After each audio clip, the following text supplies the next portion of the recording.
Good morning, students.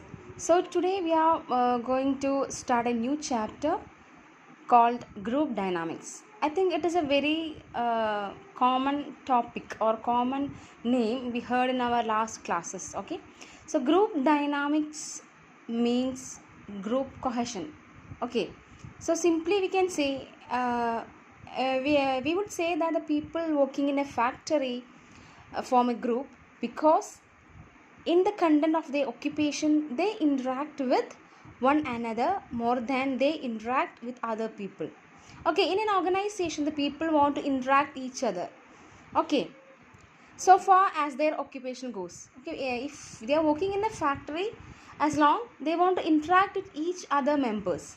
Okay, so within the factory men or women operate cooperating in a special job to form a group. A subgroup with respect to the factory has evolved for the same reason. So in an organization we know that every person interact each other and they form several groups, formal groups or informal groups. Okay, so mainly a group means, what is a group? A group means a collection of two or more person. Okay, the society or the organizations are themselves a huge group of people.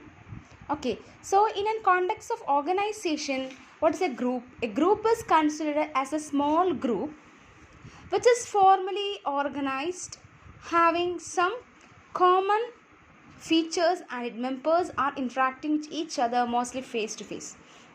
Okay, so if we consider an organization, there will be a group consist of two or more people. So they form in a formal group. They form the group for achieving an objective, or it means a simple objective, and they interact each other for we can say a small goal. To achieve a small goal, they are forming a group.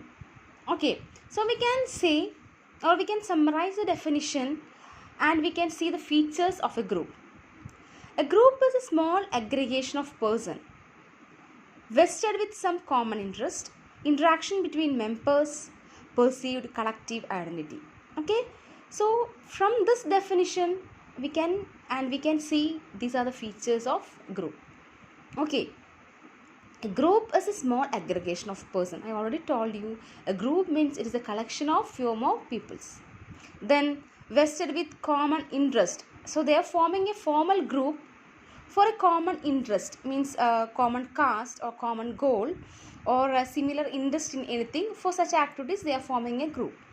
Then interaction between members. So in a group there will be interaction between members in the group, like writing or face-to-face interaction or messages or regular exchange of facts, feelings, etc. So they will exchange anything. Okay, then perceived a collective identity, and the group has a recognized collective identity. Okay, so these are the features, and these through these features we can define the group. Okay, how we can define a group? Is a small aggregation of persons vested with a common interest, and there is an interaction between members, and it has a perceived collective identity. Okay, so this is a small topic today, I am discussing today. So I am giving an assignment for you. You can write down what are the groups you form in your college.